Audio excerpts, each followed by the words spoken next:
I spoke a word, you were singing over me. You have been so, so good to me. Before I took a breath, you breathed your life in me. And you have been so, so kind to me. On behalf of Created to Relate, let's thank God for using that as an opportunity, even to be a channel of blessing to the people of God. Thank you, Father. Thank you, Son. Thank you, Holy Spirit, for Created to Relate. He will heal homes. He will heal family. They begin to decree that those who will come today, they will encounter God. Nobody will remain the same the way they came today. Let's pray that every home will be healed today. Even those who are not married today, the Lord will break every chain in their life. The Lord will restore families. The Lord will restore those who have problems and issues in their home. The single will discover God's will and purpose. The married will be joyful. Those who are trusting God for the fruit of the womb, the Lord will visit them. Let's pray that we be mighty outpourings of God's miraculous power. Almighty God, we thank you. We give you glory and praise and honor and adoration. We magnify your holy and eternal name. Please, Lord, accept our praises in Jesus' name. We dedicate this program unto you in the name of God the Father, in the name of God the Son, in the name of God the Holy Spirit, that you will bless people today. You will bring them to yourself, Lord. Nobody, no family, no relationship will come here and remain the same. Even your children, your sons, and your daughters who are single, they will live here today with an encounter and assurance that when next they are coming with their spouses. In the name of Jesus, we decree the heavens shall be open today. There shall be massive outpouring of God's blessings and grace for individuals and families. In the name of Jesus, today shall be the day of wonder, the day of healing, the day of restoration, the day of divine visitation. In the name of Jesus, every situation that is facing any family in any way, in any manner, they shall be resolved today. In the name of Jesus. Thank you. Jesus' name. Our Lord, we worship you this morning. We give you all praise. You are wonderful. You are wonderful. Say you are wonderful. Mighty master, defender of us.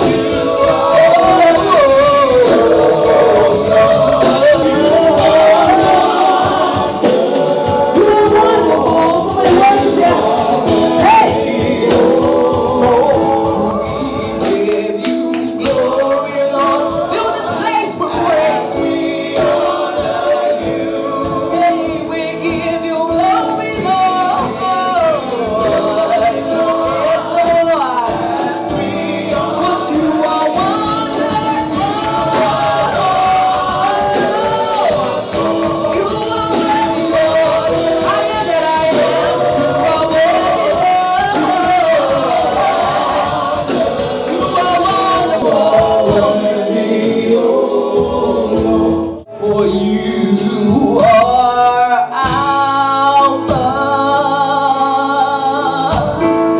and Omega. We worship you. Praise of God. You're in this place of worship right now. We worship you. We give you.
Good morning. My name is Philip Oladejo. Oh, really? For those who don't know my name, I'm sure you know my name now. Amen. First and foremost, I'd like to just appreciate Pastor Raf and Pastor Susan Olurotimi for putting all this together. Hallelujah! He's finding his face. Let me just celebrate Pastor Raf Olurotimi so he can smile.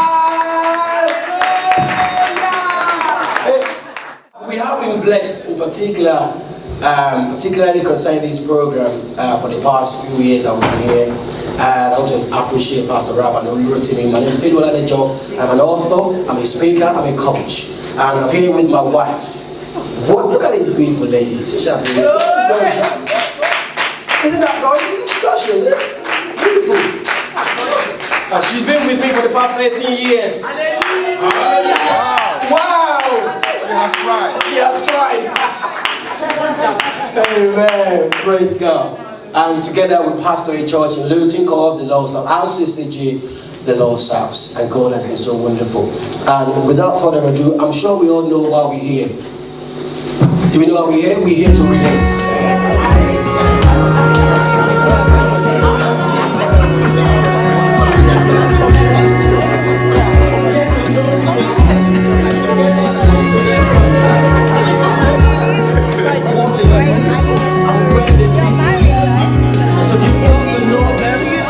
Part warm, one part dove. Yet you're still making trophies out of love. Really? Making something out of nothing is what you do. Yet your work is never finished and it's never past due. Gently your voice like a calming rain calls me from out of the noise. Whisper to me, child, forget not your dreams, 'cause we lie awake in the dark. Just don't lose heart.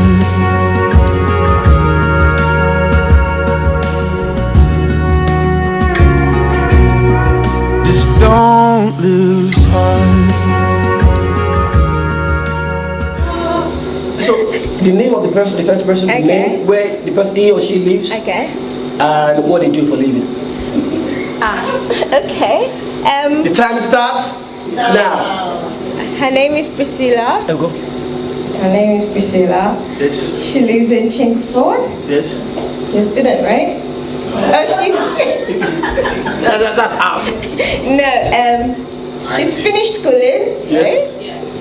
Yes. She's single. She's single. Oh, wait. She's single. Yeah. Right. That's it. You've come to the right place. That's good. You are single, right?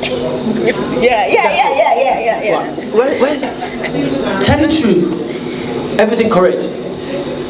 See? Definitely. A round of applause for our sister Ado. Don't be scared. You're going to pass this test. Okay? Don't look at their faces, okay? Just the name of the person, the first person. The time starts. I can't remember the first person, but I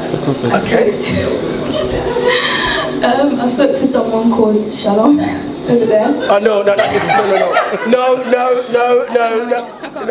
someone else. You know Shalom already. I'll find somebody else. Do we have the usher in the house? Okay, that's fast. You know Shalom. Do you speak to someone else? Briefly, but not. Briefly. We give you half. You come here, give you half. Yeah, round of applause. Just the name, where that person lives, and what they do for living. It's so simple. Yes. It's like jam, just pass the jam, just like that. Easy. 300. Easy. Okay, I spoke to about 3 people. I'll try and remember a few things. I spoke to Sister Aglo. Do you not speak to any brother? There are brother here now. Well, let me start where I started. Yeah, just tell her. So she lives in Staines. She's married. Yes. And she's got children. Wow, what's up with the children? We didn't get to that. And I also spoke to Larry. Okay. Larry. Yeah, bad boys. I'll give you the answer He now. lives in Hackney. Yes. And I think he's a pastor. He's a pastor. A round of And I spoke to applause. Sister Akikanam as well. And she wants encouraging, though she please sorry, Father, so I'll try. A round of applause. Now, the brother at the back. Please come forward. A round of applause for this wonderful brother. And he's got that swag and calling on. Look at that track suit. That's American. Say, so baby. Just briefly, just tell us, how many people do you speak to? About 5, I think. Oh, that's a lot. That's really good. Just tell me the first person, the name, where he or she lives, and what they do for a living. We've come to relate. I can't remember the first person's name, but he played basketball He plays basketball. and lives in Luton. Lives in Luton. No, Stephen. Oh, sorry, yeah. I spoke with Stephen. We too. didn't ask you to tell the answer. Sorry, thank you, man. Oh, start over again. No, that's cancelled. No. That's cancelled. I spoke with Stephen. Stephen, okay? Yeah, he lives in Luton. He Luton. plays basketball. You play basketball. Then I spoke with someone again that lives in Sheffield. Priscilla. What's that? No, sorry. Priscilla. Ah, okay. So I can't remember the name, but I mean, I spoke What's your name, brother? I like this brother. At least he spoke to 5 people. He even spoke to me. He even spoke to you. Like speaking 6. He even spoke to pastor. Yeah, that's true. As a bishop. I know he's bishop. I know. Yeah, you know. I've met him before, so. I like this. He spoke to 6 people. How many people actually here? Today you spoke to 6 people. 6 people. 5 or 6. Live away. That's very good. Thanks. God bless you. Hallelujah. I have to appreciate what I told you. And God, please come forward, brother. I need to appreciate this brother. He knows these people. They know everything. Before you even ask them. You know, those are the ones that sit in front in class. You know, those that they sit in front of the class. And the teacher is teaching the lecture. They know everything. So just tell us 1 or 2 people that you spoke to. Okay, And the I names, spoke to what you Sister do. Lara. Sister Lara. Forgotten what she does. The husband is from Imo State. Imo State, you know where you came from. Be careful with it. Don't know the address. Don't know the address. And I spoke to who else? Shalom. Is it Shalom or Priscilla? No, Shalom. The other one. Shalom has now turned to what now? No, one is Shalom, one is Priscilla. Priscilla, oh, in fact, yes. No, she's forgotten. One is Shalom. The other one, the fair one is Priscilla. One is Shalom. The other one is Priscilla. So there's one that's fair. That's one that is. Yeah, not fair. That's one that is no. That's one that is fair. That's one that is no. The fair one is. The one that okay. Yeah, the fair one is Shalom. The other one is Priscilla. Priscilla. So that's Priscilla. So Shalom has now turned to Priscilla. Okay. I got confused there. I got confused. Yeah. Help me to appreciate this wonderful brother. Hallelujah. Brother Paul, hallelujah. Praise. You know, I like African people, you know. The one that is fair, when you want to describe the one that is short, and that woman that is like this. Praise God. Isn't that wonderful? That we have come today to relate. You know, I want you to be free. Smile. If you see anybody beside that's not smiling, just let me know so I can get the usher to sort him out. But one more person I'm going to call. Please come forward, brother. Please come forward. What's your name, sir? Ashley. But let me to give a round of applause to brother Ashley. I saw him when he was washing. You know, this brother, he was washing. He was throwing his hand by his legs, and I had to move away. God bless you, Ashley. When you see this brother worshiping, sister with him. Spiro that came. I didn't have to say that. God bless you. Now, how many people did you speak to? Quite a few, but yeah, I They're not up to 10, are they? not really. 4 or 5. 4 or 5. Okay, Yeah. just tell me the names of what they do. Take the microphone, let me can hear you. I spoke to Sister Tosin. Okay, She's originally from Essex, okay. but she studies in Luton University. Yes. Yeah, I spoke to my sister there. Yes. She's Fair one? Is it the fair one? she knows I'm talking about her. She's into IT like me. Right, good. Unfortunately, I didn't carry on. I left and joined the army about 15 years ago. Do you have gun now? Not at the moment, but I'm still, fighting. Security officer. So that's it, really. So you met 2 people. Now with two people. I met my pastor there. Yes, pastor. What's the name of the pastor? I can't remember. Yes. To be honest. You feel that then? Yeah, I did. Yeah, he feels that. Yeah, he feels that. Yeah, that's good. Yeah. When you feel just honorably. Yeah, I feel it. Yeah, that's it. Yeah. Happy to appreciate his brother. When you do something and you feel, just feel. Don't say when you feel honorably. Don't say when we're brothers. When you feel that. Where's your result? What happened? You didn't like me. I know. Every time you want, you're always thinking about my face. He doesn't like me. Praise God. But praise God, it's a wonderful time today, and we have come to relate together. And we have come to learn at the feet of Christ. Now, I'm going to invite Pastor Ralph. Where's Pastor Ralph? Outside. Please help me to bring Pastor Ralph in. Set our praises in Jesus' name. Amen. We have just 40 minutes to share your word. Just pray that within those 40 minutes, transform our lives. Amen. We make thousands of decisions every day. Most of them unconscious decisions. And some has to be involved with thoughtful considerations.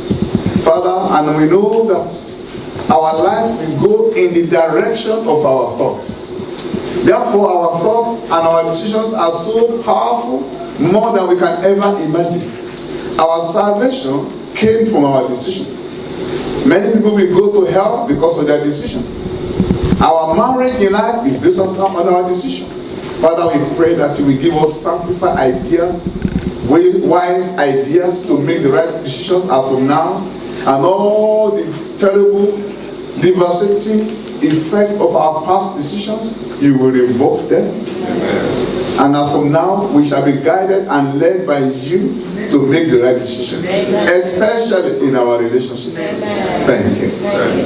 In Jesus' name we pray. Amen. Amen. Amen. Praise the Lord. Hallelujah. It's not good for us to come for a program like this without taking time to share God's word. And we know that it takes a very short while for one's life to be changed. Many times, as Christians, we seek God's face in fasting and praying. And the way God answers many times, He will answer us by what we already have and know that we are not acting on. He can just tell you, do this. And you are wondering, but I've already known that. How come I didn't do it? At that time, it becomes a revelation. And a single obedience will just solve the problem. Many times in life, great problems are solved by a very simple decision-making process. And that's why, and then in our home, in our relationship, where we are now, we know the focus of this program is marriage. So, in whichever way God speaks to you today, receive wisdom to translate them into action as to how they will affect your relationship in the name of Jesus. So we'll be talking about guidelines to making right decisions. We need to make decisions. Your decisions make or mar you. Your decisions build you up or destroy you. Your decisions move you forward, make you stop, or make you retrogress. So our decisions are very crucial. By the grace of God, I am born again. I became born again because I made a decision many years ago to give my life to Christ. Jesus never imposed himself on me or anybody.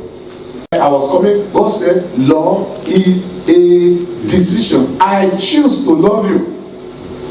And I can decide to hate. I can decide to despise you. I can decide to strike you off my line. Delete your number from my phone and say, please don't call me again. It's a decision. Today, I'm not such a bad man. I'm not such a bad husband. I'm trying. I think my wife will say, that man, my husband, is a good man. Tomorrow, I can decide to be a nasty man. Loving my wife, doing the little good I do to her, is a decision. So, you decide everything in your life. There are so many things God has placed in our hand to decide to do or not to do. That's why even when at the last judgment, it's going to be based on our decision. He said, when I was hungry, you decided not to feed me. And he said to some, when I was naked, you made up your mind in spite of your situation to clothe me. Even though you didn't have many clothing, you still spare some of the one you have to clothe me. So based on their decision, they respect their eternity. Your marriage, if you are married now, is exactly the way it is now, not because of the work of Satan, because as wonderful, as powerful as Satan may be, God has given us a choice to resist him. That's why we have no choice. We have no right to blame anybody. You cannot blame anybody for the way you are. You decide, you put your feet down, say, this is it, I will not cross this boundary. Hallelujah. Amen. The Lord will help us. Amen. And he will give us the grace to make the right decision. Amen. So how do we make the right decision? Number one, thoughtful consideration. Give thoughtful, deep consideration before you make any decision or take any action. I'm going to give you examples in the Bible. Thoughtful consideration. Give thoughtful consideration to situations before you decide or before you take action. As a matter of fact, your action is a factor of your decision. You can't just say, I just acted. No, before you act at all, you have decided. So before you make any decision, brethren, in your home, in your marriage, for the single, before you marry, don't rush into marriage. Oh, Pastor, I'm 27. Thank God for that. Oh, Pastor, I'm 35. Thank God for that. Don't, because of your age, rush into any situation. As husband and wife, don't make a rash and irrational decision. This is what my wife said. And based on that, in the hotness of it, you are making decision. You are most likely going to make the wrong decision. So before you make any decision at all, in your relationship, regarding your father, your mother, regarding your parents, your children, regarding your husband or your wife, regarding whom to marry, what do? Take thoughtful consideration of the situation. Don't make rash and emotional decisions based on pain and frustrations. Don't make decisions based on pain, based on frustrations, based on disappointment. In the book of Matthew, in Matthew chapter 1 from verse 18, this is how the birth of Jesus, the Messiah, came about. His mother Mary was pledged to be married to Joseph. But before they came together, she was found to be pregnant through the Holy Spirit. You know, the whole family had known that Joseph and Mary were going to be married. Everybody knew they haven't done the marriage, but they have done the engagement somehow. But they still were not authorized or licensed to come together sexually until the marriage, the wedding proper took place. And as they were waiting for the wedding proper to take place, guess what? Mary became pregnant.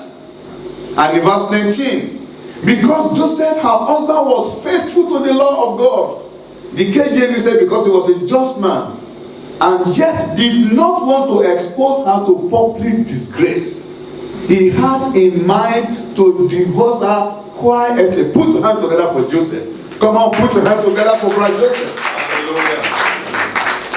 And then in verse 20, but after he considered this, what did he do?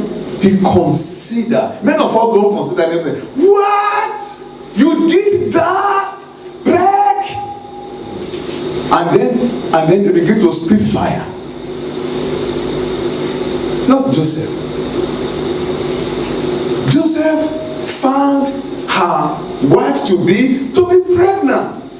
She said, okay, normal men in those days will expose the woman to show I am not the owner of this pregnancy. He will announce to the whole world, distance himself from her, and then she will be stoned to death.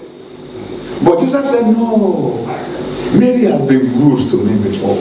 She must have made a mistake. She must have fallen to temptation. Actually, Joseph began to defend her. I know what to do. I will just I will just divorce her privately. The two of us will bear the consequences. I will divorce her separately. And then she has made up her mind. Then she was still giving it a thoughtful consideration. It was then the Holy Ghost interfered. We can learn so many lessons from here. Your spouse will always offend you. Those of you who are not married yet, thank God for your life. Have it in mind. That man you love now, that woman you love now will always offend you. There is no way we will not always offend one another. In our marriages, my wife will offend me, I will offend her. It's normal. But let's be like Joseph. Don't disgrace your spouse. Even when they have outrightly messed up. God forbid in Jesus' name, even if they have gone out to mess up and committed adultery. No. Just like Mary supposedly had committed adultery.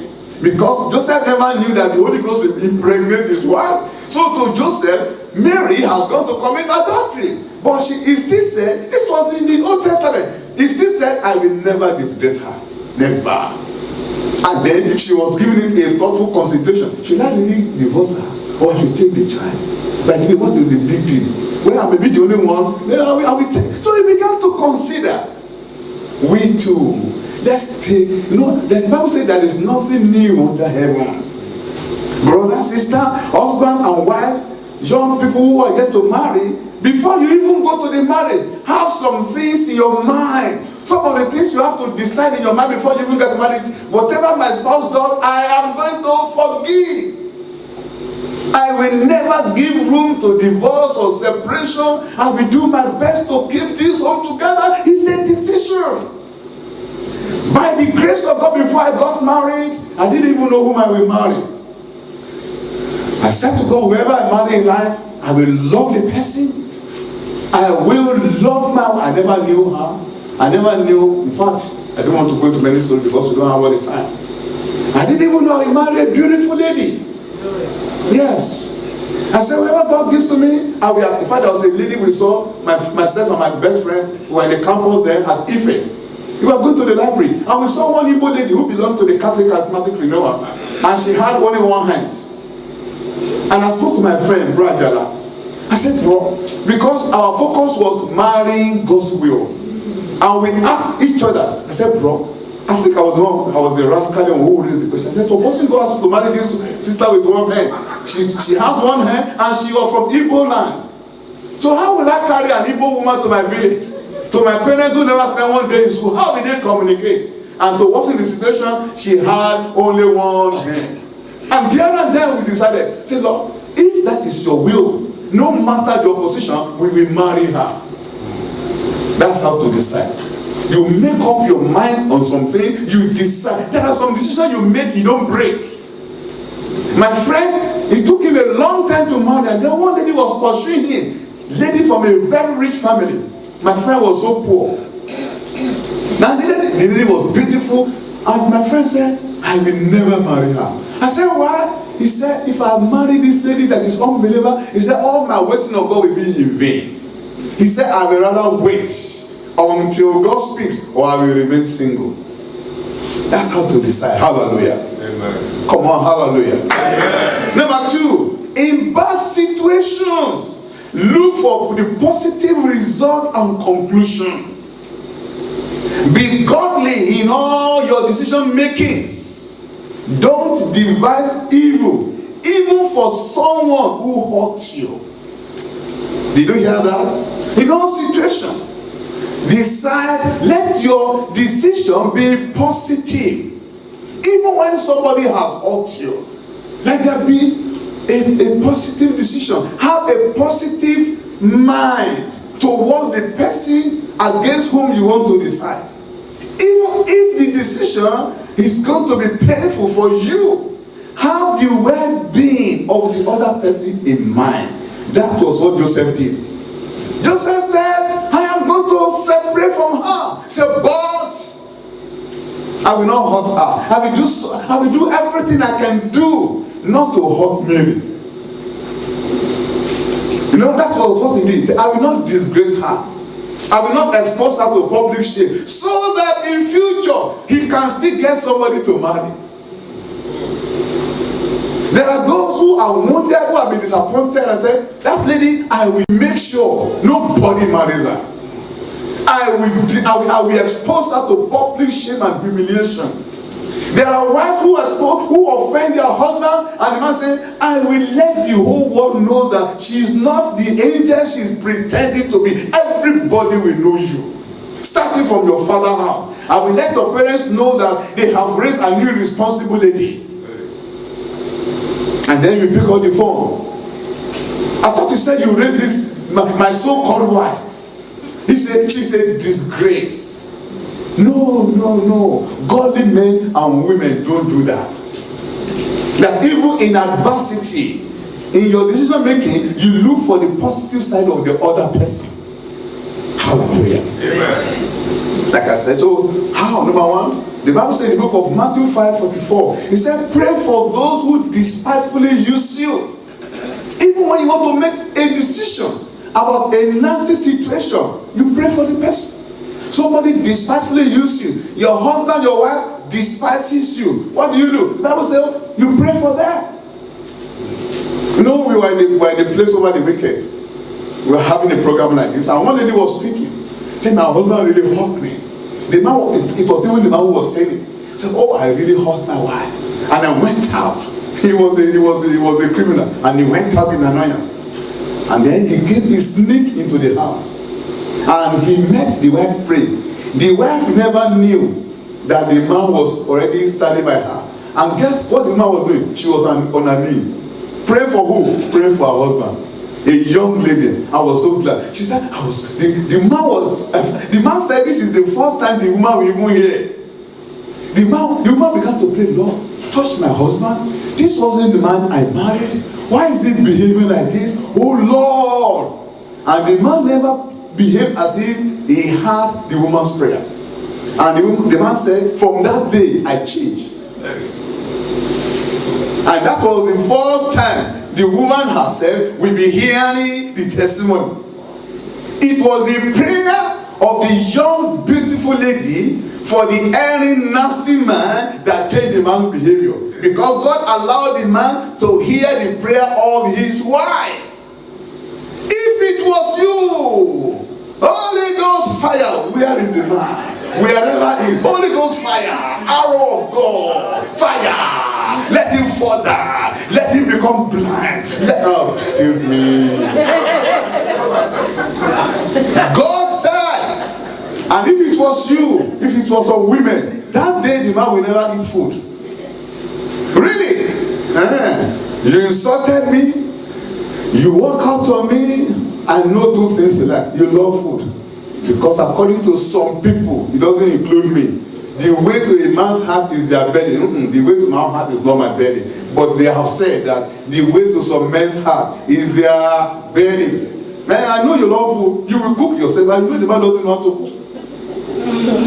And you insulted me and you go. And then when the man, when the men also love divine grace, in another revival, I know your food. You will wait. And then the matter has been resolved. Sweat man at the cabin for 3 weeks, and the man comes, what do you think you want to do? Why are you touching me? You remember what you did 3 weeks ago? And he's still there fresh. That's not how to make decisions. God said, vengeance is mine. Number one, you pray for those who despitefully use you. Number two, you don't avenge yourself. Joseph made up his mind, I am not going to avenge Mary. And if I'm going to separate, first and foremost, he said, I'm going to separate from her, but I will do it in a discretional manner. I will do it in a manner that will not ruin her chances of getting married again. Even after he has made that decision, he still sat down. He didn't take action. He was still thinking and considering, should I really divorce her? Why can't I just cope with this and we go through it together? He didn't make a rash decision. That's what we should do. That's what we should do in our home. That's what husband and wife should do. Possibly Joseph was thinking, Mary has become pregnant, this is bad, but the lady is not bad. She has some good quality. Don't always focus on the negative part. Oh, they had to cook this food. The food is too salty. Did you close your eyes before you put salt? Or is it because salt is so cheap? Did they ever teach you how to cook? But this lady had been cooking good food before this time. The lady may not even know how to cook, but she's good in some other areas of life. There is no single human being who is all-rounder. If you are an all-rounder here, you are good in every way. Raise up your hand so we can cast out the demons of telling life from you. Anybody? So wherever the other person is lack, let his or her strength make for where she's lacking. Wow, did you hear that? Number 3, seek proper counsel and advice from the right source before you make decision. Nobody is an encyclopedia of knowledge. Nobody knows everything. So there are some decisions you have to make and you don't have all the information. For example, if you have not been married before, don't pretend as if you know everything about marriage. Thank God you can read books. I read a lot before I got married. I really read a lot. I went to so many seminars, I listened to so many messages. Anytime we went for a retreat in those or conferences, they will always have seminars. Guess where we attend? Marriage. But they were theory. It was when I got married that I had to begin to apply this theory, and I discovered some of them are not straightforward. But I could stand here and preach and teach, and it's good. In the book of Proverbs 11 verse 14, he said, in the multitude of counseling, there is safety. In the multitude of counseling, can we be attentive please? In the multitude of counseling, there is what? Safety. Come on, let's open the book of Proverbs ourselves and see what it has to say. Proverbs 11 verse 14. The book of Proverbs, chapter 11, verse 14. For lack of guidance, okay, for lack of guidance, the Bible tells us, for lack of guidance, a nation falls. But victory is won through many advisors. That's from the NIV. Does anybody have King James Version there? What does it say? Come on, King James Version. And the New King James. Where there is no counsel. Where there is no counsel, the people do what? The people fall. But there is safety. Where there is no counseling, what happened? Let me tell you the truth. There are everybody here, including myself, we have gone through one pain or the other before unnecessarily because there was no counseling or because we didn't seek counsel. We have lost many opportunities in life because we didn't seek counsel. And this is what the Holy Ghost is saying. Listen, many times we have lost opportunity to show real love to our spouse or somebody we are interested in.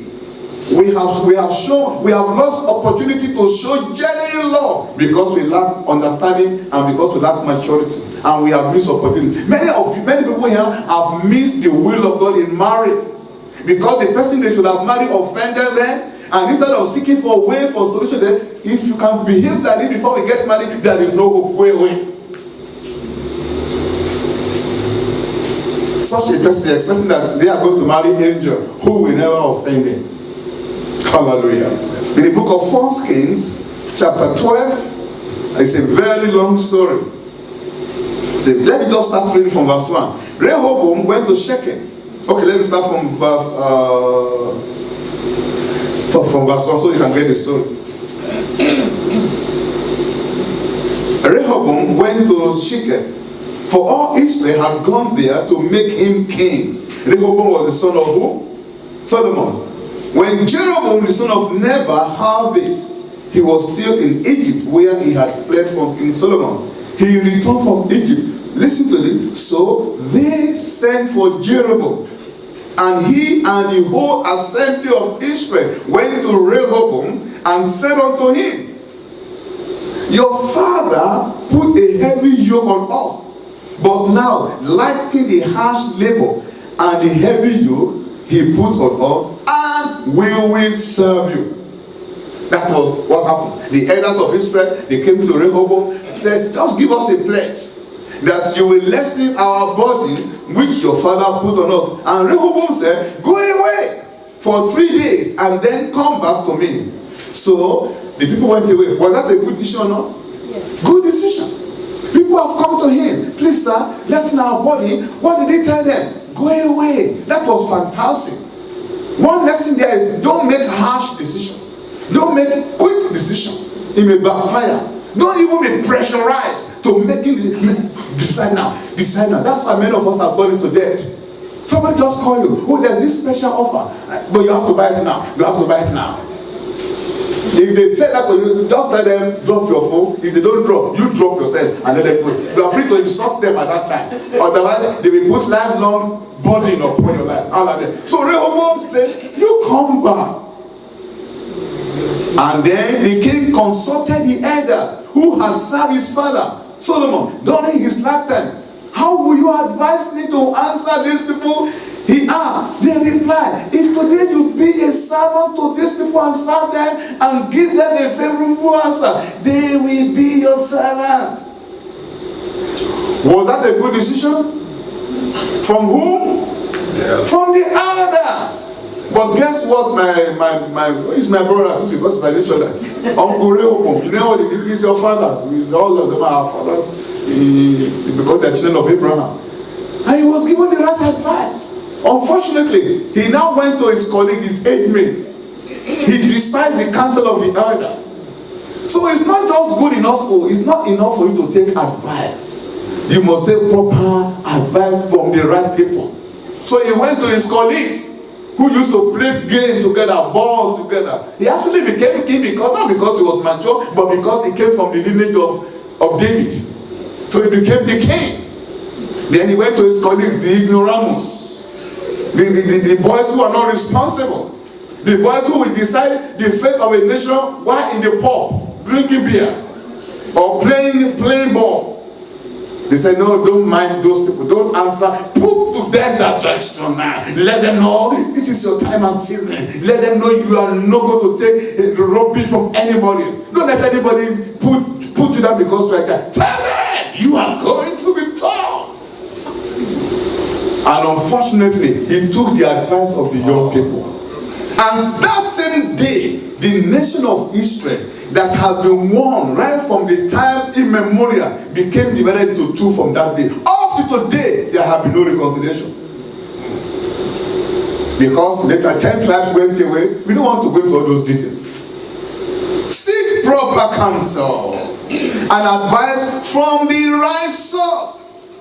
Like, what is the right source? Those who will compliment you. Listen. Don't always take advice from those who see things from your own perspective. Oh, John, is that your decision? Oh, fantastic. If I were you, that is exactly what I will do. Then they will pat by the back and say, wow, you are great in your decision making. The two of you are not serious. Look for those who will compliment you.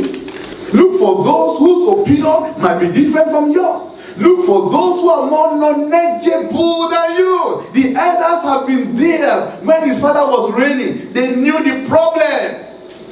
They could solve the problem. They gave him the right decision. The right answer. Husband and wife, you are angry with your spouse. And you already know some opinions of some people in your church, in your group. You know what they will say? In the first instance, they didn't even like your wife. Anyway, they have another choice for you. Myself and my wife, we know somebody. The person is trying to get married, and then he has two persons to marry now. One came from his friend, and the friend is trying to impose on him. This is the person you must marry. He has an agenda. You already know that if you go to me, Brother J, he will tell you to divorce your wife. Whom do you go to? Brother J. Brother J, what do you think?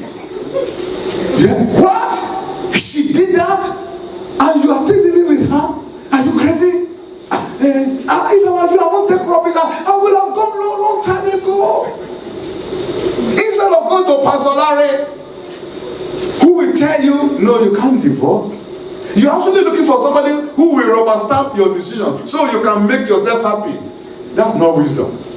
Don't look for somebody who will just rubber stamp your decision. Look for somebody who is tough, who will not usually agree with you on some matter. So that you can have at least variety of ideas, and you now prayerfully select which one to choose based on the word of God. Another point, get all the facts right, as you may be wrong. Make sure you get all, before you make decision, get all your facts right. Hey, my wife, you are coming late work again. You are coming late again from work. Where did you go to? And you're already making decision. You're already making judgment based on what has happened. You didn't even, your wife came and she's mentioning somebody. From work, we have this. You won't even listen to her. You won't even call to confirm. If you are such that you will not believe your wife. I believe my wife by His grace. I can't think of anything my wife has ever said. I want to confirm. I want to call somebody on phone to say, is it true Pastor Susan did this? God forbid. God forbid. If she has said it, that should be it. I can't remember anything I have done. My wife is calling somebody to confirm. Was it true my husband did this? So before you get married, listen, all single people, marry somebody you can trust. If you cannot marry them and you enter into marriage, you will die very soon. Because we keep on having IVG, not to pray, but to look for where is it going again. You begin to check their phone. I don't check my wife's phone. If I check her phone, it's not to find out which man. What's my business? We have so many men, friends. Everybody in my life can come and why you people I don't know. I don't check my wife. Where has she gone to now? That's why I'm looking young and healthy. I don't want any checking to kill me. Very, very true. You know why? Because I trust her. Marry somebody you can trust. Not somebody you are going to be found. Where did you say you are? Who is there? Let me talk to the person. If you are really, really sure. Let me see your phone. Who called you? I have you talking quietly. I need to say, is that not David again? Excuse me. You will soon die. Consider the various options available before you make your decisions. In most cases, there are always alternatives. Write it down in 2 Kings chapter 7, verse 3 to 20. In 2 Kings 7, 3 to 20, there was famine in Israel. There was a terrible famine in Israel. And God somehow sent away the enemies, the armies of the enemy. They actually killed themselves. They killed themselves. 3 nations came, 2 of them joined together to kill 1 nation. The remaining 2 nations, they killed themselves. No, they ran away. They didn't kill themselves. God made them to hear sound, and they ran away. And then 10 lepers went into their camp, and they saw so much food and so much treasure, and they carried so much, and they said, what can we? No, before they went, they said, let's go to the camp of the enemy. But they have 2 choices. They said, if we don't go there, one thing is sure, we are going to die of hunger. That's a choice. We remain here and die of hunger. Or if you go there, 2 things may happen. They may not be there, then we become wealthy. And if they are there, they will kill us. So they have 2 options. If you remain here, one thing is sure, we are going to die. If we go there, we have 2 options. We become wealthy or we die. Let's go there, because here there's only 1 option, death. There is death, there is wealth. You too, consider the impact. Consider the various options available. You want to divorce? You want to start again? You want to divorce? You want to remain single? You want to divorce? You want to remarry? The person you married, maybe it's going to even be, maybe the person you are divorcing now is going to be an angel compared to this other one. And then what is the Bible saying? Oh, you want to be rude to your husband? You want to give it to him? You want to be rude to her? You consider all your options as Christian. Another point, your decisions usually have far-reaching consequences than you can ever imagine. Wow, did you hear that? Are we here? Are we getting something? Your decisions usually have far-reaching consequences than you can imagine. The day I made up my mind to marry a woman called Susan, I never remained the same. We married for about 26 years. By August, it will be 26 years. But since the day I got married, I have never remained the same Raphael I used to be. Because I married her. If I have married another woman, my life will never be like this. It is either going to be worse or better. It will never remain the same. So So whoever you marry in life determines the rest of your life. It determines whether you're going to have rest of mind or joy, whether you're going to look 75 when you are 50. It's going to determine a lot of things. It can determine your progress or your progression. So before you get married, consider very well. Your decision will have far-reaching consequences. The way you insult your husband, the way you speak down to your wife, whatever you do in life, there might be forgiveness sometimes, but sometimes the pain may never, the scar may not be removed for life. You didn't hear that? Consider very well that your decision will have far-reaching consequences that you imagine. If number one, they can affect more people. Your decision doesn't just affect you alone or the person that is involved in your decision making. If I make a decision with my wife, the consequences may go beyond myself and my wife. It may affect my children. It may affect generations unborn. Reuben was not Reuben who slept with his father's wife. His generation was cursed. Was it not Gehazi who manipulated and got all those gifts that his master Elisha has refused? What was the curse upon him? It was a decision to run after that man and collect all those goods. And God placed a curse upon him and he said, all your children will always be lepers. As we are talking now, if they are not born again, there might be a leprous somebody, he's always having skin disease, he may not even know the source. Maybe he came from Gehazi. So sometimes your decisions may have longer effect. Even after you have died, the consequences of your decision may still linger on until Jesus comes. And lastly, avoid making cheap, easy decisions as an easy way out of your predicament. Avoid making cheap, easy decisions as an easy way out of your predicament. It may mortgage your destiny and ruin your relationship. A little fling. Oh, you have read as singles, keep yourself pure. Hebrews 13 verse 4. Marriage is honorable in all, and the bed on the fire. God is saying, keep yourself pure. No sex before marriage. Maybe once. That once can ruin your destiny. That once can. You are cutting somebody and the person is pressurizing you. Hey, baby, if you love me, only once now. And you are saying, but you know, the Bible says we should keep ourselves pure. So, it's too wrong. We are going to. And then you give in. You know, the man can be thinking, if this baby can give in, can I even trust her when we get married? The silly man who persuaded you, you two are not thinking straight. That singular act may sentence you to 7 years of unmarried life. Really? A single decision to even be angry alone can elongate your singleness with extra 5 years. Because somebody might be in the church saying, I need to marry this baby. This baby is beautiful. I love the way she sings. In fact, the way she usher. In fact, the way she comports herself. And then somebody does step on your toe. And you think, oh, hey, what do you think I am? I will show you today that I'm a... And the person wants to marry, oh, look, I thank God, I've not even told her I want to marry her. And the person was deciding, next Sunday, I am going to tell pastor, I need to marry this baby. And then you began to manifest your eyeball, even your skirt was unwrapping without anybody touching it. And the man said, Lord, I thank you. And you will never know until you get to heaven that because of that singular explosive anger, you have missed destiny. It may take another 7 years for another one to come. Decision. So don't make cheap decisions. Be careful.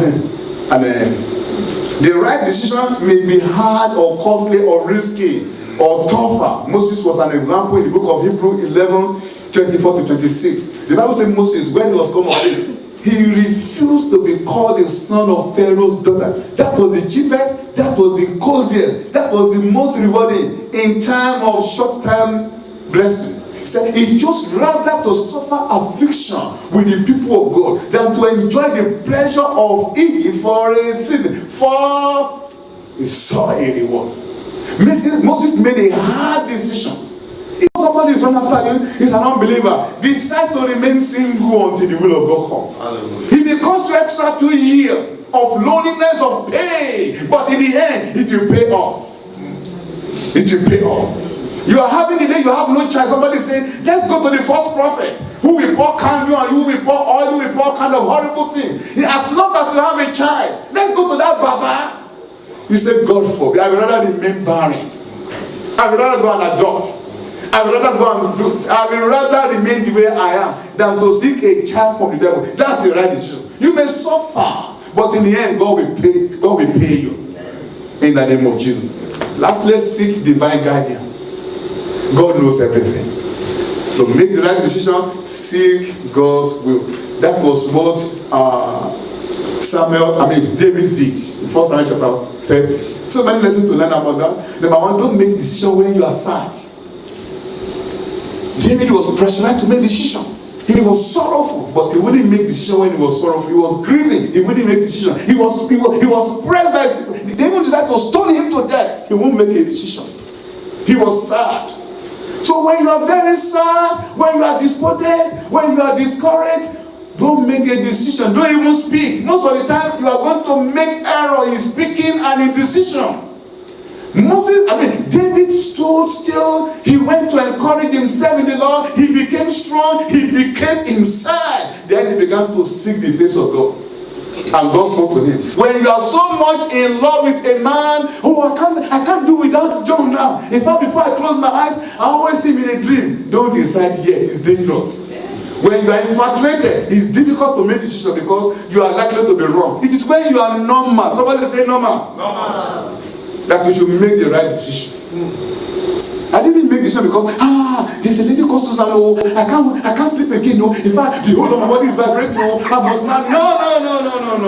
I took my time. I prayed. I fasted. God spoke. Even though I received special dream, I still went after that. I still went to confirm. I still kept on praying and fasting. I still sought the advice of my brothers and sisters. I still went for counseling before I even told her. Not even knowing that God has actually spoken to her too. That's how to do it. Don't run it. I must marry tomorrow. If nothing happens, I will make something happen. Whoever comes first, that must be the will of God. As I'm leaving this place now, whoever greets me in this place, that must be my, whether it's married or not. No. God will show up for you. Pastor Ralph preached that message to us when he spoke to us in 2001, 2002. And he spoke to us about having teachable spirit. A teachable spirit means to re-evaluate any circumstances as a man. And when something has happened, you can go back and think over and ponder over that situation. As just making a decision, I think that is final. And I think some of us as men, I think that's the area that we need to check ourselves. To have a teachable spirit, to be able to go over a decision, to be able to think, to ponder over when we have made a decision, to think, am I right with what I did? Right, we are going for the second session of the program. The first session was fantastic, it was awesome. Amen. So now we are going to the second session, which is going to be fantastic, and I'm looking forward to it because Pastor Susan is loaded.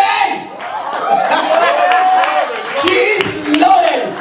Ladies and gentlemen, give it up for Pastor Susan.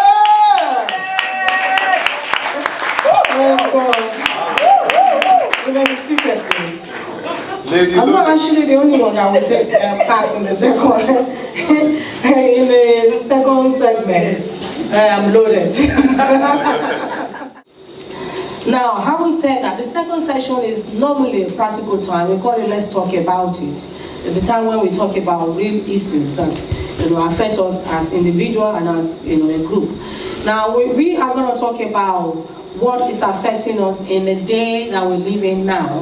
And I know that Pastor has spoken so much about marriage and relationship if you're yet to be married. Also, there are 4 words that are dream killers. Because our life, our existence is not based on, who people call us, but it's based on our purpose. What is your purpose on this planet? What is your purpose where you are now? What is your purpose as a person? And the first one is what. What is one word that people use all the time that hinders us from fulfilling our purpose. Will. What will is the second word is will. It destroys dreams. It destroys purposes. And the third one is people. The third letter word is people. People can destroy your passion. People can destroy your life. People can destroy your destiny if you allow them to. And the last one is say. Fourth one, say. What will people say? You are who you are regardless of your marital status. But you are behaving the way you are now. Some of us are, really, doing things that we probably shouldn't be doing because of what will people say. Some of us have done things that, we've done because what will people say. Some of us are going to take decisions and make choices based on what will people say. But what we need to do is to stop thinking about what will people say. Because when you find yourself in any given situation, those people are not going to be there with you. They're just going to be watching you. So you need to begin to look and say, what is my purpose? What is God saying? Or what will God say? And when we get to that point, a lot of us will have a fantastic relationship. Be in relationship with our siblings, be in relationship at work with our colleagues, be it, work relationship or home relationship or family relationship or even, marital relationship. So I'm going to call a young couple, and I call them a young couple, they've been married for some time. They're going to come to the front and sit majestically because they're the king and the queen of today. I'm going to call on Anu and oh God, they're already laughing. I'm going to call on the Rotimi as well to come with his wife. They're both coming to come and sit on this hot seat as I ask you some questions. Now, bearing in mind that I've given you an introduction of the fact that purpose is very important. In any given relationship, if there's no purpose, that relationship will be dead. So can we just encourage them as they come forward? Hallelujah. I love this couple. I love them for so many reasons. You will soon find out what I'm talking about. But they are real. They are real people. Now, we don't want to have too many couples. That's why we're just having the young couple. When you're young, you're still in love and everything. So I believe that their marriage is hunky-dory, Everything is perfect. They haven't got any challenge, Marriage is fantastic. Like I said, the other lady that should be here with us is running late. The idea of marriage is that when you get married, you'll be swept off your feet and you will live happily ever after. And that is what they're doing at the moment. So I want to ask Anu, how long have you been married? We've been married for 10 years. Okay, they've been married for 10 years. I mean, we should give them a round of applause. So Anu, is it good to be married? If yes, explain. If no, explain. It's 50-50. It's good to be married in a way. And then sometimes there are challenges when you're married, because I'm a wonderful person. He's not wonderful all the time, and it's kind of hard, when you live with an awesome person like me. It's kind of hard to get to that standard. He's loving. He takes care of the kids. So that's one wonderful thing about being married. Okay, what do you think of being married? You see, I agree with what she said. I believe it's great, isn't it? You asking me? It's great. What are the great things there? Look, it's just having someone to share things with, someone to talk to, someone that's there when you're happy, when you're sad, so you have someone there beside you. And I think that's. I think the good thing about me and you is, no, seriously now, he calms me down because I can be fire sometimes. So he calms me down. Okay, so he calms me down most of the time. Our house is never too hot or too cold because we're two different people. So we always meet in the middle where, let me not say where, he's very considerate. He listens a lot. So I'm not going to deny, I won't take away that. have that for him. My husband is, and there's another thing he has. He trusts me 100%. I go on holidays. I do whatever. He's not the type of person that you can call. If you call him and say, "Oh, I saw your wife somewhere, or she's doing something," he doesn't even flinch. He doesn't care. He's always like, if she's doing something crazy, expect it. That's Anu. But she's just not going to do anything stupid. That's one thing I love the most about him. The fact that he trusts me 100%. That's just amazing. Okay. This question is going to be directed to Rotimi. So, if you could have, say, if you can wind the clock back, would you want to be married or to stay single? I think only a selfish person would say he wants to be single. Because if you're single, you can drive a better car, you can do things, you're only caring about yourself. So I believe that is being very, very selfish.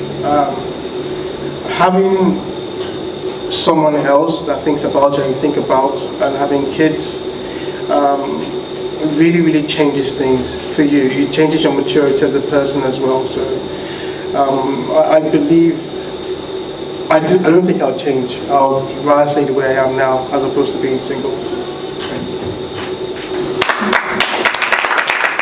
Thank you. This question is for both of you, so I think we'll start with Anu first.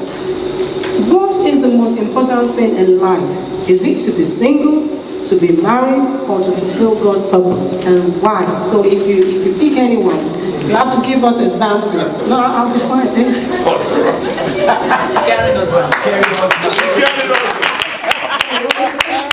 Okay, the question is, which is the most important thing in life? Is it to be single, is it to be married, or to fulfill God's purpose? And whichever one you pick, you need to give us examples or reasons. Okay, we're in church, so I guess to fulfill God's purpose. One of the reasons, now like I said to you, one of the reasons we picked on them is because they're very real. You know, I'm not saying that their life is a lively book for everyone to read. I mean, they know where to draw the line, but they're very, very real. So, and that is why we pick on them, so that they will see it as they see it. And because they're a young couple as well. But it's not about being in church now, and it's about the fact that what do you think is the most important in life? Yeah, I don't think anybody would say being single, because there's sometimes you just want to you want to come home to somebody, even though sometimes you don't want to come home to somebody, but most of the time, you want to come home to somebody, you want to know when there's something wrong, there's someone to give me a cuddle when I get home, which is amazing. Being single, you don't really get all of that, it's just you. But then again, being single is fun sometimes, you know? I don't have to think of my husband and 2 children all the time. I can just think about me and have fun. But then that doesn't always last forever. There will be a cool down time when, you know, you want a family, you want to come back home to someone, you know, that lovely piece that you have on the side. But I would choose marriage all the time, because so many things I did when I was single, I still do. Because I still have friends, I still go out, I still have so much fun. And in addition, I still have someone to share all of that with. So I would choose being married. And fulfilling God's purpose somewhere in between that. So would you, okay, let's your husband answer that question as well. I think the answer would be fulfilling God's will or purpose, because you can do that being single or being married. It can tie into any situation, so you don't really have to choose. If you have God's will, then being married or not being married would fall into place. So if you're happy with God, I believe you will be happy being single or being married. It's just a matter of time and perception, I think. Okay. Do you have friends, not you, Joanne, do you have any friends that are still single? A lot of our, people are not married. A lot of our brethren are not married, and sometimes it's a bit difficult for them. It's a real challenge. So do you still have friends that you've known for the past 10 years that are still single? Yes, I do. I still have lots of friends that are single. Like most of my friends are actually single.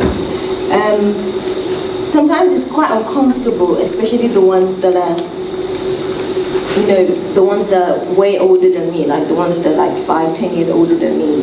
It's a bit uncomfortable when they come to my house or when we do things at home, especially when I have kids or I have a party and then they come. It makes me want to sometimes, this is something that my husband says is wrong, but this is how I feel. It makes me kind of like belittle the things I have a bit, because I feel bad that they're single, they want to be married, and then I'm happy with my husband and my kids, and then I'm inviting them over, like I'm showing off my happiness. So it makes me kind of, which I know is wrong. Well, I don't think it's wrong, but he thinks it's wrong. But I just try to like shy away from things when they're there, or try to not really include them, something like that. Okay, so Rosemary, how do you think we should relate with our single brethren? From what your wife just mentioned, this is what is happening everywhere. People are married, their friends are yet to be married. They're uncomfortable because they don't want to show that they're really happy. So should we treat them differently, or should we relate with them as we relate with our married, friends? How should we relate with them, or should we not relate with them at all? I believe you should relate, because if you don't relate, they won't understand the ups and downs. Everything in life has ups and downs, so you have the positives and negatives. Setting them the dream would help them understand if they want to get into it or not, or when is the right time to get into it. But then sometimes it makes them feel bad also. So you always say you relate with them. It doesn't matter, just tell them stuff. Okay, like for example now, they're one of my friends. So that's fine. Yeah. So a friend of mine, she's been having troubles. She had miscarriage like 4 or 5 times. And then I just had a baby, and then she keeps saying, she said she was gonna come see me. I felt uncomfortable straight away, because I was like, I've had the first one, she was here, she's been trying. I've had the second one, she's had 4 or 5 miscarriages. As much as I'm a hyper and playful person, there are times when I'm uncomfortable with people, because I won't know how to relate with her at that moment, especially someone that just had a miscarriage like 6 weeks before I had a baby. My husband is like, just continue as usual, but I'm like, it's just not, I just can't. So when she's like, oh, I can't see you this week, I'm like, no, it's fine, anytime. I'm still home for 8 months. But that's me trying to push it till whenever. Yeah. But then he's always like, no, it's not right. Just let her come and but if you isolate your friend, it's not isolation. No, sorry, not isolation. It's just give it time for her to at least forget the fact that she just had a miscarriage 6 weeks ago. I would say, come and see me in 4 months or something like that. It doesn't mean she would forget that she's gone through something like that. But the wound is not as deep as when it just happened, if you get what I mean. That's why I was pushing her and trying not to like see her. But you didn't get that, because you don't get pregnant. You don't understand. He got pregnant together with you? He just did a donation, that's all he did. Right. So do we agree then that even married couples we have a bit of relationship problem with our single brethren? Yeah. So what do we do about it? Because believe you me, they're hurting, we're hurting as well. We really can't help. And the way, from just what you've explained, the way we go about it sometimes might not be right. I don't know, because we don't know how they feel. Yeah. So what should, and that's why we're doing this. Let's talk about it. How do we relate with our, because there's no way in 2018 we'll talk about the church or talk about our society without talking about single individuals. They're everywhere for everyone to see, all over the world, in churches, outside of churches. They are there. And so what should we do? How do we go about it? I'm throwing that today. I'm throwing it open as well. Anybody with any suggestion? We had someone in the church, they lost their first child, but we just related with them normal. We talk about general things, they're happy about the kid. I think they just want every other person to see them as a normal person. It's a challenge to them, but we have faith because we are Christians that God is going to turn it around. Amen. And with that faith, that is how you will relate to them. You don't say that situation because you're praying about it and you know that God is going to answer. And they had twins later, so they caught up with me and actually overtook me. So it can be the same case. They might have twins or 4 or something like that, and you still have to catch up because we know God is going to turn it around. Based on what we're discussing, how should we treat, how should we see, how should we relate? You know, there's a saying that birds of the same feather flocks together. You know, should single people just be relating with singles, and, you know, married couple relate with themselves, and you know, I can see a hand there before I even finish. So very important as Christians to relate as Christ relate. Christ related to everybody. Be it single, be married, be it messed up, he related with everybody. So we should not, I mean, most in African churches, there is this divide. I think we should all be together. The singles should learn from us, especially from those who are experienced. We should love them, we should care for them, and we should show them good examples. So in relating with them, we shouldn't push in their faces. I mean, especially when people are divorced, it's almost like they feel like, oh, they're alone. You know, it's not a disease. It's not a leprosy. Anyone could fall into it, but by the grace of God. So we should relate to them with love, with care, with compassion, and just how Jesus Christ would have done. Thank you very much. So, give us an example. Would you say it would be good for a couple to invite a single person out and go out and have, you know, lunch, enjoy themselves, go out to watch films? I just want us to be real.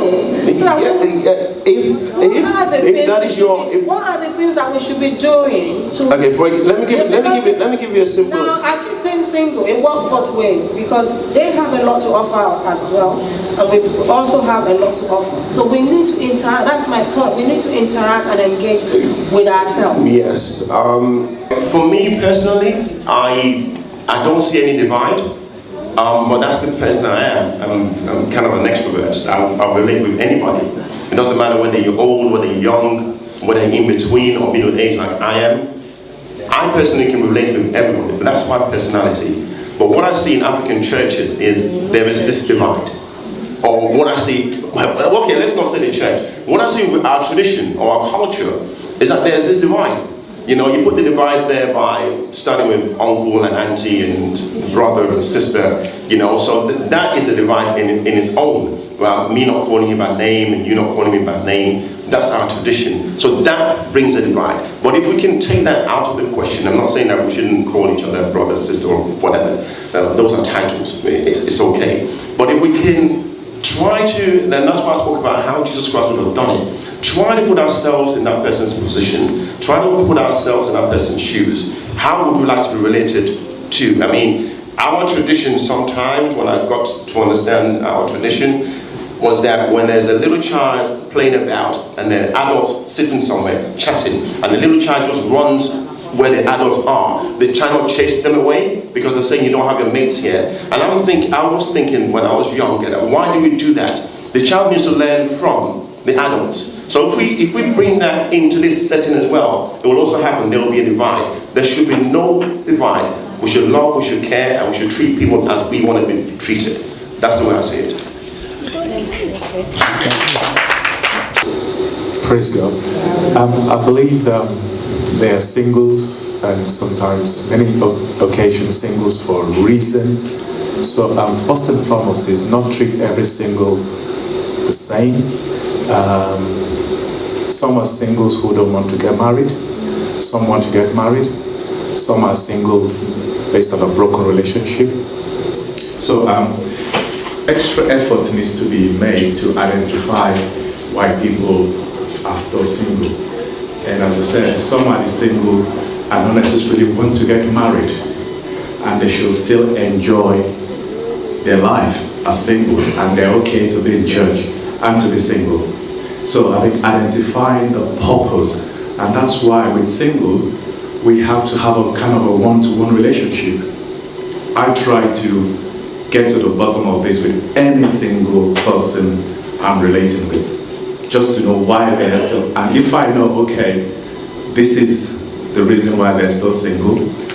If they're still looking to get married, they might tell you, well, Pastor, I like to move on, I like to kind of, find somebody, and then I know that's what they're looking for. Then I can, change my attitude towards them, relate to them in a way that will help them, and also stimulate them to certain things, and probably also identify the reason why they are still where they are. So I think treating them as individuals will help us very much to be able to prescribe how to deal with a single person. Because unlike in Africa, where it's expected that when you're of a certain age as a lady, you should be in a man's house. We're in a Western society where it's totally different. So we have to sort of come to that point where we, Thank you. So we agree that we should relate with them regardless. That's the agreement. Oh yes, sure, definitely. Because when we talk, I don't want us to talk in terms of talking like, okay, they have an issue and we need to prescribe. Yes. But I think what you're saying is that don't just relate on the surface, not a superficial relationship. You relate with them genuinely, and then you will know what the issues are, and then if you can help, so be it. If you can't help, you can at least pray. Okay, fantastic. Praise the Lord. My own idea concerning relating with either singles or married people is actually, I think it depends on who you're relating with and how the person does relate from his or her own perspective. Because, for example, I had a friend who just got married like 3 months ago. He actually didn't relate with people for like 2 months. I think he actually called me like 3 days to Thanksgiving and he just couldn't come around. Now, I have another same friend that he got married. We actually spoke 2 days after they were married. And we spoke like 20 or 30 minutes on the phone. The wife was there too, they were just laughing like. And I'm talking about these 2 people, they are my good friends. But the other part of it is a little bit like conservative. He's a prof. He's a young prof, but the wife too is like a conservative. So both of them like kind of like, so that's the way they want it. And because I've been friends with him, I understood him very well. I didn't take it personal at all. Even before that, they already knew that this is how this my friend is going to do. So I was able to relate with him on his level. The other one, I knew that we're still talking. And so both of them, I relate to them on the perspective of which I see them and how they handle things. And there are couples like that I talk to. Like, it depends on how I talk to them. There are some people that I can call anytime, maybe late in the evening. But there are some people that I can call at that same time. We're still friends, but I understand them with the way they deal with different things. So I think wherever you're relating with, I think you need to study how they relate themselves for you to know how to deal with them. But on the general note, I think human beings are kind of different. So you wouldn't expect the way I deal with A, that's how I'm going to deal with B. But you just be open-minded and see the way they will see whatever you're talking about. So on both aspects, I just see it natural that we're human beings that just relate with them as. Like me, I like to meet people. There's some people that kind of like, they wouldn't even talk except they're around their kind of close to their friends. That doesn't mean they are bad. It's just because of the way they are wired, the way they are. So we just relate with them in that way. We're talking about relationship between singles and married. There is actually a massive gap. Okay. And when I say that, I come from a Nigerian background. And he mentioned one thing, and I think I can relate to that, is the way you can relate to certain people, like everyone is wired differently. So I can't go to someone I've never seen before and speak to them the way I speak to a close friend. You understand? So, and this is why sometimes I'm envious of the Caucasians. They can go to, say, a bar and they can just literally meet someone for the first time, and in the space of 10 minutes, they, talking to each other, but they don't even realize the person is married. So why is it so different in a culture that, we try to bring the same culture to a different country? Why can't we even embrace a culture where it helps bring, the married and the single together? Thank you. That's why we're talking about it. That as a church and as a body, we shouldn't go by culture. We should know that everybody is here on this planet to fulfill a purpose.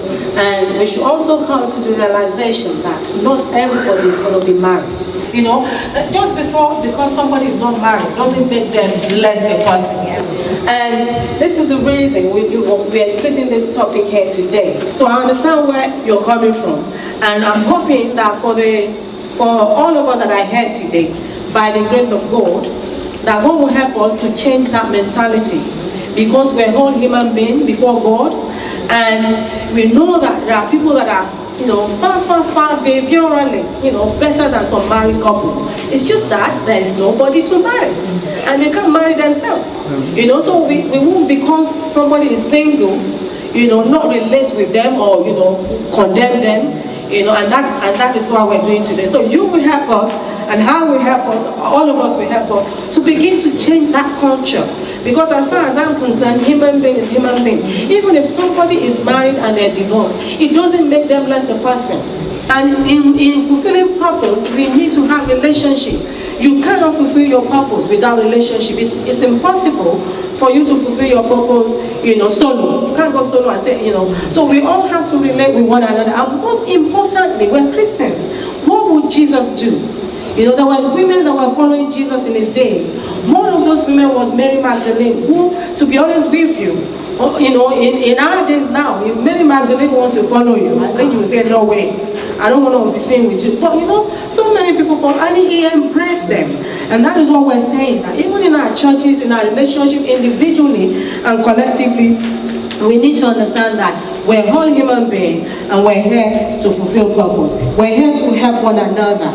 And we're here to live together, to relate together, to fulfill that purpose. Why? Because we're all created to relate. And relationship is not just about marriage. Relationship, thank you. Relationship is not about marriage. Before I became married, I was, relating. If you're the type of person that is not friendly, you can't keep friends, you can't hold friends, you can't make friends, then you are likely to have problems even if you're married. If you have problem with your, family relationship, you can't relate with any member of the family, you can't relate with anybody at work, you can't relate with anybody at school or college, then you will know that you have a problem. So relationship is not solely about marriage. And we live in this age now where a lot of our people are not married. A lot of marriageable age people are not married. So we need to come together and work together. You have conflict every day. So what do you do when you have conflict? Do you resolve it? We have one at the moment. This one is quite... See, this is the problem I have with my husband. He's too sweet and gentle and he's annoying. It does my head in. I just want to punch him sometimes. But so my daughter's just started nursery. She goes to childminder. But then all of a sudden she comes home, she's very quiet. She doesn't laugh as much until you prompt her to. Or she's just not as happy as she usually is. So I told my husband I'm getting a nanny cam. And then he's like invading her privacy. I'm like, what silly privacy? My daughter is not acting the way she normally acts when she's at home. I would want to see what's going on at the nanny's place. And then he just goes, oh, you're back to being your cray-cray whatnot again. Just leave her. She's just adjusting to someone else. But I still feel we need a nanny cam to see what's going on. And till this morning, he wasn't listening to me. This afternoon, he said, it's okay, it's fine, do it. But I know when I say it's time to buy the nanny cam now, he'll be like, let's just wait a bit more. Like, he knows how to push my buttons. He knows the things to say that would make me be quiet for a bit. But this one, I'm not listening. Thank you very much. Now, the point in that is that you can be married and still have conflict, you know. So, yeah, you want to say something? Okay. Because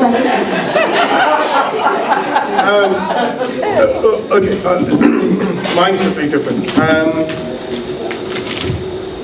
Can anyone here say I've made 100% decision and I'm happy with everything I've done in my life? So have you made a decision, like maybe, I don't know, pick something up and tomorrow you go, we are very stupid, why did I pick that up? Why did I buy that? You get angry at yourself for doing things. So if you can get angry at yourself, think of getting angry at someone else that isn't you. That would always happen. It's all about conflict resolution.